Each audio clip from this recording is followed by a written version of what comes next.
Assalamualaikum warahmatullahi wabarakatuh. Perkenalkan, nama saya Dasrianti Sapitri, NPM 21621072, kelas 1A, Prodi Pendidikan Bahasa dan Sastra Indonesia. Dosen pengampu DR Asnawi, SPD, MPD. Baik, saya di sini akan menjelaskan pengertian dan konsep linguistik umum. Apa itu linguis? Linguis adalah ilmu bahasa atau telaah ilmiah mengenai bahasa manusia. Linguistik juga sering disebut linguistik umum, general linguistik. Linguistik umum adalah linguistik yang mempelajari kaidah-kaidah bahasa secara umum, bukan tertentu. Ada langue, langgage, dan parole.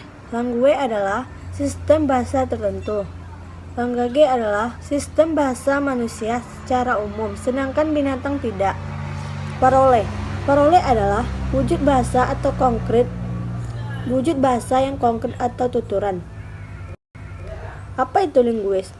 Linguis juga bisa disebut orang yang profesinya menyetujui seluk-beluk bahasan itu. Untuk menjadi linguis, diperlukan 3 syarat, yaitu menghayati objek penelitiannya, menguasai teori, dan metode yang cocok dengan objek penelitiannya.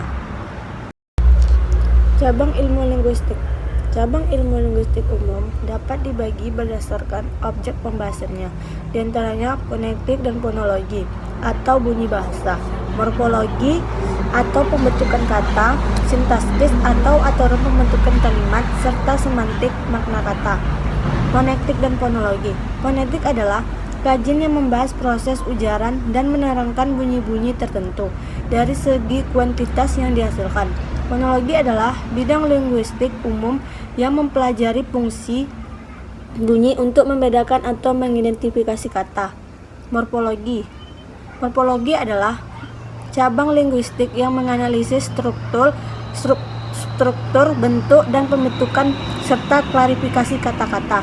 Sintaksis. Sintaksis membicarakan kata dalam hubungannya kata-kata lain atau unsur-unsur sebagai suatu satuan ujaran. Semantik. Semantik adalah cabang linguistik yang mempelajari makna bahasa, meliputi hakikat makna, jenis makna, relasi makna, dan perubahan makna.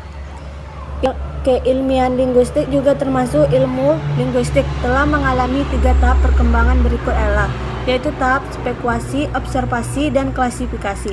Spekuasi.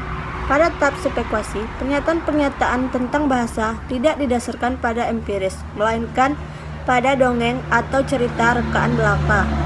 Selanjutnya, di tahapan observasi dan klasifikasi, pada ahli bahasa mengadakan pengamatan dan pengolongan terhadap bahasa-bahasa yang diselidiki, meski belum sampai pada perumusan teori.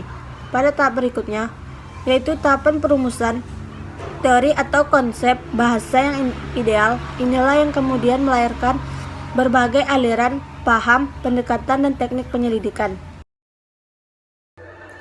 Apa objek kajian linguistik? Objek kajian linguistik adalah bahasa. Pengertian bahasa. Kata bahasa dalam bahasa Indonesia lebih dari satu makna atau pengertian. Sedangkan definisi bahasa itu tidak menonjolkan fungsi, tetapi menonjolkan sosok bahasa itu seperti apa yang dikemukakan. Bahasa adalah sistem lambang bunyi yang arbiter yang digunakan oleh para anggota kelompok. Hakikat bahasa. 1. Bahasa sebagai sistem. Sistem berarti susunan teratur berpola yang membentuk suatu keseluruhan yang bermakna atau berfungsi sebagai sebuah sistem. Bahasa sekaligus bersifat sistematis dan sistemis.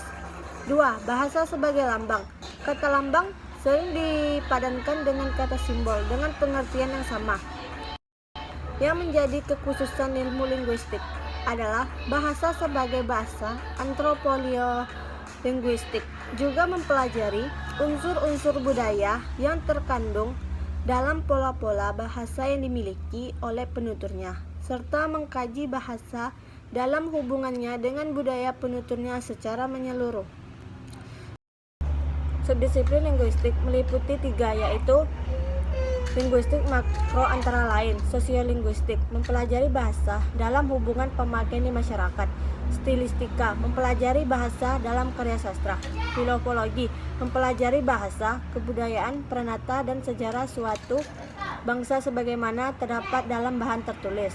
Sekian, terima kasih. Wassalamualaikum warahmatullahi wabarakatuh. Semoga materi yang saya sampaikan bermanfaat.